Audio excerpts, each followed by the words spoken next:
days and nights occur, why the season changes, and then we will also talk about what lunar eclipses and solar eclipses are. We will also talk about something called analemma and the precision. So let's explore the fascinating facts about our world together. At first, we want to introduce ourselves. That's what Hassan Roli. I'm Wazima Noor Rose. I'm Aisha Rose 49. I'm Nasser Samron 1. I'm Tasni Istanbul 12. I'm Norin Shabin Nabila Rose 45. I'm Jafna Wadian Rose 1. I'm Aisha Rose 15. I'm Sama Rahman Rose 7. I'm Tasnia Akhtar Rose 39.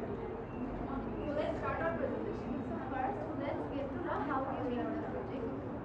Mainly the topic of our project is the Earth's revolution and rotation around the sun.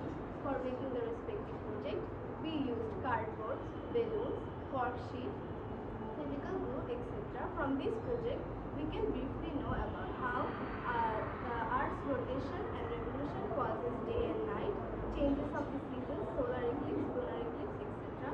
So first, let's discuss how Earth's revolutionary process around the sun causes day and night. We know the Earth orbits around the sun, which takes approximately 365 days, 6 hours and 9 minutes. This 6 hours and 9 minutes adds up to an extra day every 4 years, which is a leap year that is added in the February, which is familiar as 29th of the February. So this rotation around the sun causes the day and night. As the Earth rotates around the sun, it creates an illusion of the sun rising in the east and setting in the west, which is the transition to the day and night. And this rotation also causes the daylight and night to vary throughout the year. As the Earth orbits around the sun, different parts experience day and night at different times of the day. The parts which are facing the sun experience day, while the places that are not facing the sun experience the night time. Let's talk about the changes in the season. As we know, the Earth is tilted on its axis at the angle of 23.5 degrees, which causes the changes in the season. For example, when the northern hemisphere is tilted towards the sun, the northern hemisphere experiences summer, while the southern hemisphere experiences winter. And similarly, when the northern hemisphere is tilted away from the sun, the northern hemisphere experiences winter, while southern hemisphere experiences summer. So we can say that Earth's revolution and rotation on its tilted axis helps to occur in day and night and the changes in the season. The moon's revolution refers to the orbit of the moon around the Earth. The moon completes one full revolution around the Earth approximately every 27.3 days, a period known as its sidereal month. However, due to the Earth's motion around the sun, it takes the moon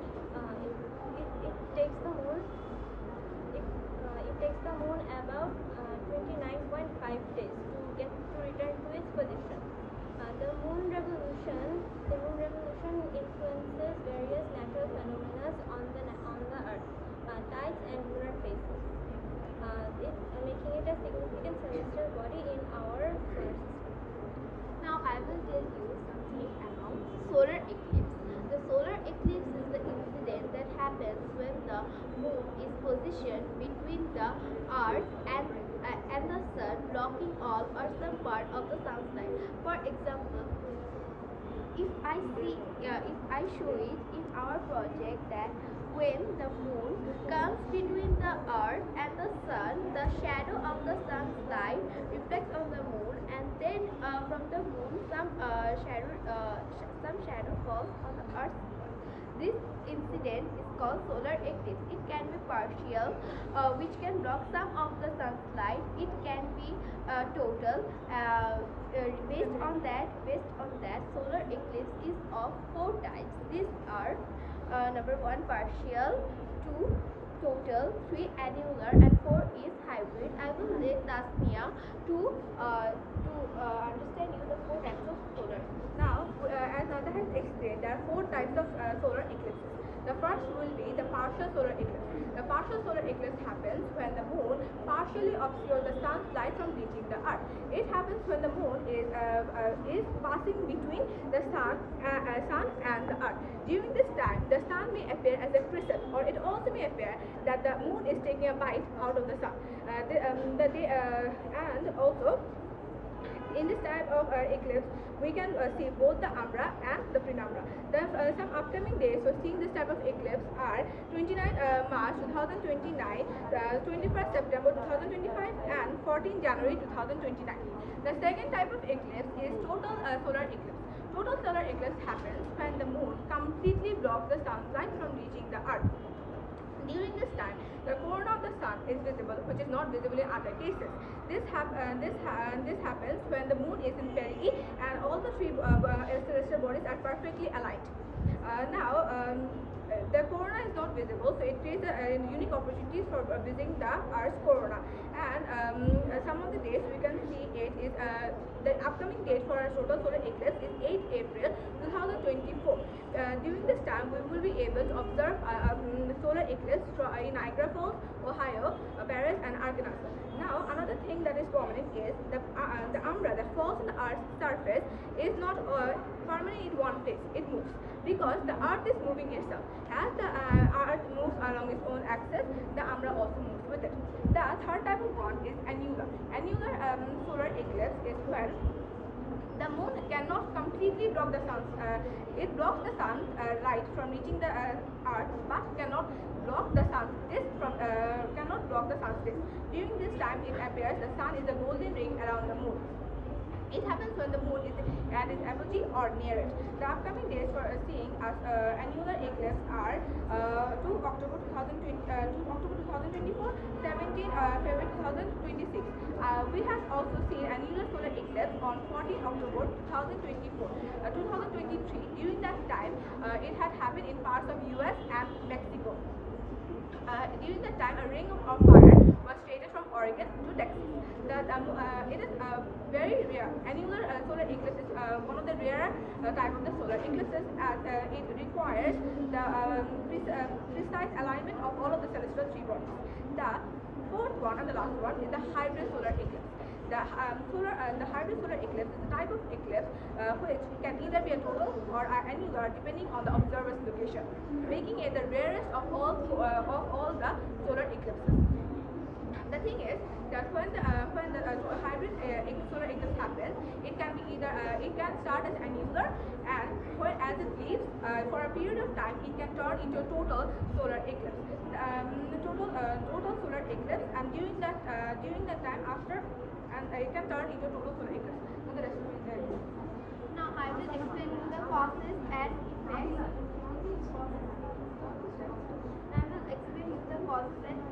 That happen due to the solar eclipse. The causes of the solar eclipse are when the sun, moon, and the earth are aligned in the same straight line. As we can see, because they are aligned in the same straight line, that's why the solar eclipse occurs. And the another one is when the sun's shadow is refracted to the earth. When the sun's shadow falls on the moon and it is refracted to the earth, some part of the earth falls on its umbra, and another part falls on the penumbra. That's why the solar eclipse occurs, and the solar eclipse may have both the good effects and the bad effects. The good effects can be during the solar eclipse, one can observe the sun's corona very clearly and visible, which we can observe during any other time.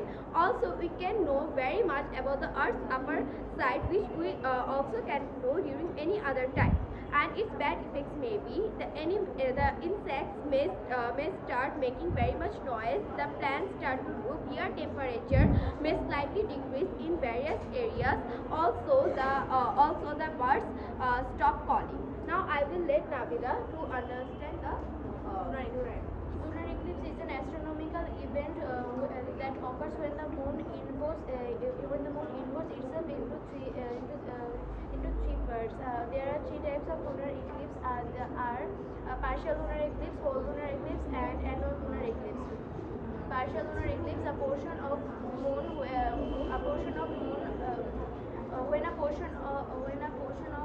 moon fall in the Earth's umbral shadow, it is moon passes through the Earth's umbral shadow, and annual lunar eclipse is when the solar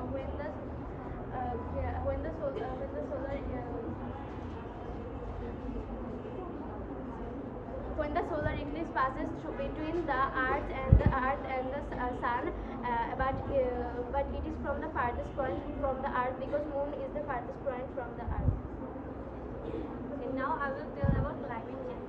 Climate change refers to long-term shifts of temperature and weather patterns. Such shifts can be natural due to the sun's activity or large volcanic eruption.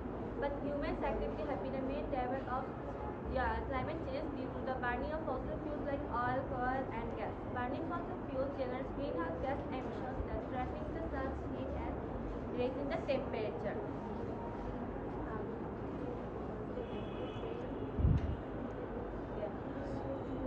Due to the melting of ice, the sea level is rising, and the habitat for polar bears and other animals is decreasing. In desert region, the soil extraction leads to soil degradation and loss of biodiversity. The evergreen forests are facing a great threat to their biodiversity. In mountain region, soil erosion and loss of biodiversity are happening. This disaster can be stopped by planting more trees, by reducing greenhouse gas emission, by sustainable tourism management, and by playing a crucial role in protecting these forests.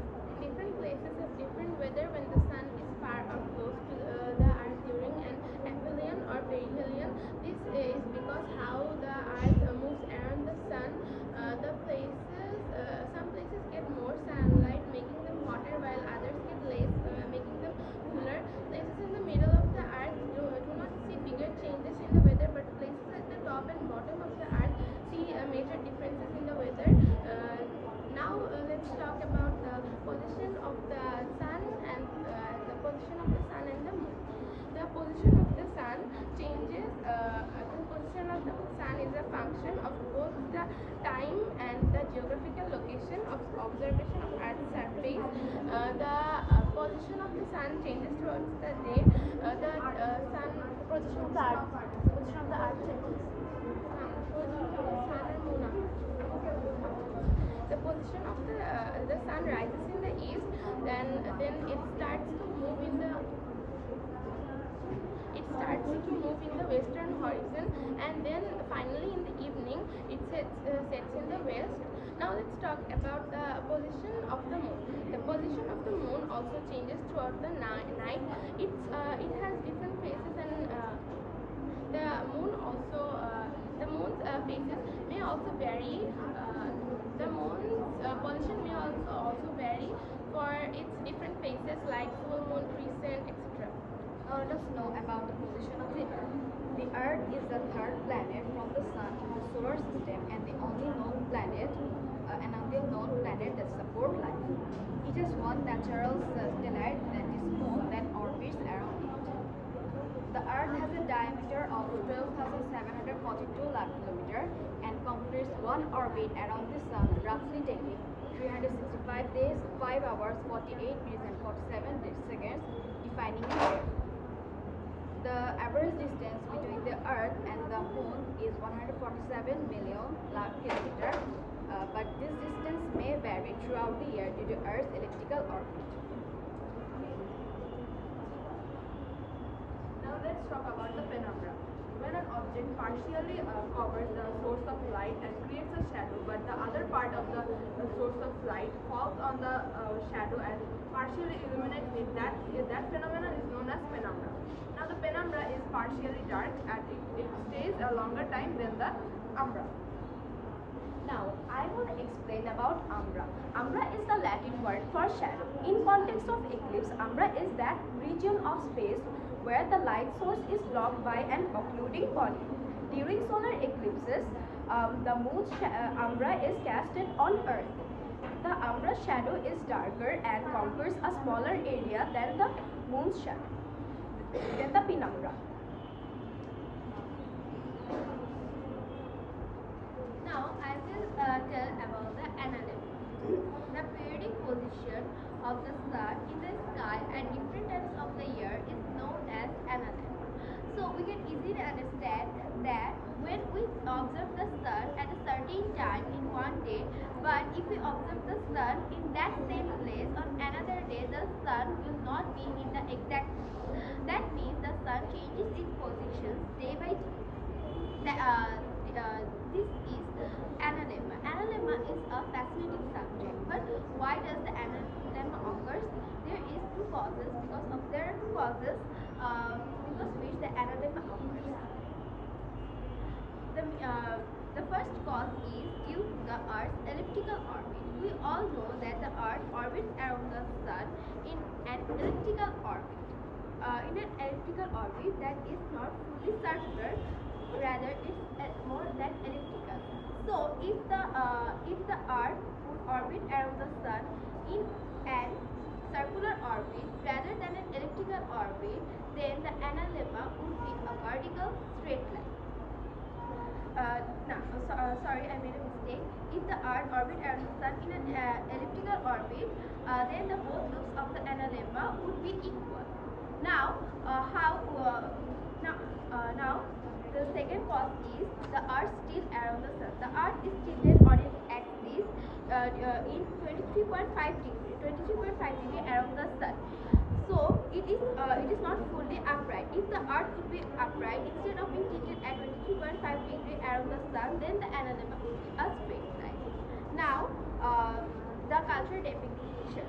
The analemma has been a fascinating subject for the scientists over all the years. Including ancient civilizations like the Egyptians, the Romans, and the Mayas, they included the sun's motion in their art and architecture. So from that we can understand that the analemma is very important for us, as we use it in celestial objects, and also we use it in the sun clocks and sundial. Now I will let Tasmia to show you the precession and observation. The precession of the Earth is basically tilt of the Earth and how the Earth moves around its own axis in a tilted manner. The Earth is right now tilted at 23.5 degrees, but it does not always stay the same. Sometimes it goes from 22.4 to 24.5 degrees on its axis. Due to the tilt of the Earth, we have seen the analemma. The tilt of the Earth also, the position of the Earth causes the analemma to occur too. Now another thing is we have a pole star. Pole star is basically at which the Earth is tilted at. Right now, our pole star is Polaris. Our North Star is Polaris, and after 14,000 years, it will be Vega.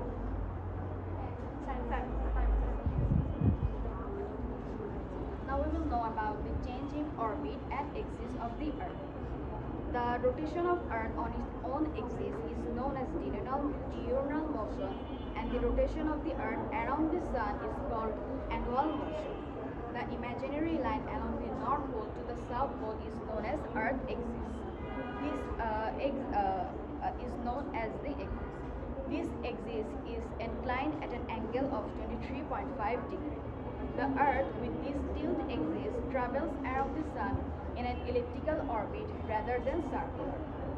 We may not notice any changes in Earth's orbit and axis, but in fact it's actually changing very slowly. And one of the main reasons of these changes is the seasonal changes and the length of daylight hours. As it is said, the Earth revolves around the Sun in an elliptical orbit. Sometimes the Earth comes closer to the Sun or farther from the Sun. The point in orbit in which the Earth is closer to the Sun is known as perihelion. It typically occurs early on the 3rd of the January, when the Earth is 14.74 kilometers closer to the Sun, and the point in which the Earth is farthest from the Sun is known as aphelion. It occurs on 4th of July, when the Earth is 15.24 kilometers away from the Sun. At this time, the Earth receives 93.55% of solar radiation.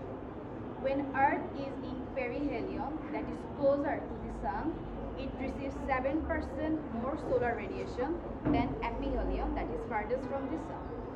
Even though it's only 3% closer to the Sun, it we may think it's not important, but it creates a significant impact on Earth's climate, such as more tilt means warmer summer and cooler winters, and less tilt means cooler summer and milder winters. As we know that the Earth travels around the Sun in an elliptical orbit, this shape does not remain the same. Every 90,000 years to 100,000 years, this shape changes to a circular motion due to pull of gravity from the two largest gas, that is Jupiter and Saturn. So, by all of the above discussion and by sharing and gathering information, we have reached a decision. That is, the solar and lunar eclipses happens when the Earth, Sun and Moon lines up in a special way. The season changes when the Earth revolves around the Sun and Earth tilts a little while revolving, making some part of the Earth cooler and some part warmer. Also, the day and night changes when the Earth spins. When some part of the Earth is facing the Sun, it is daytime, while on the other part, it is the night time. Sun is really important for us because it provides us with light and warmth and makes things go as the way it is.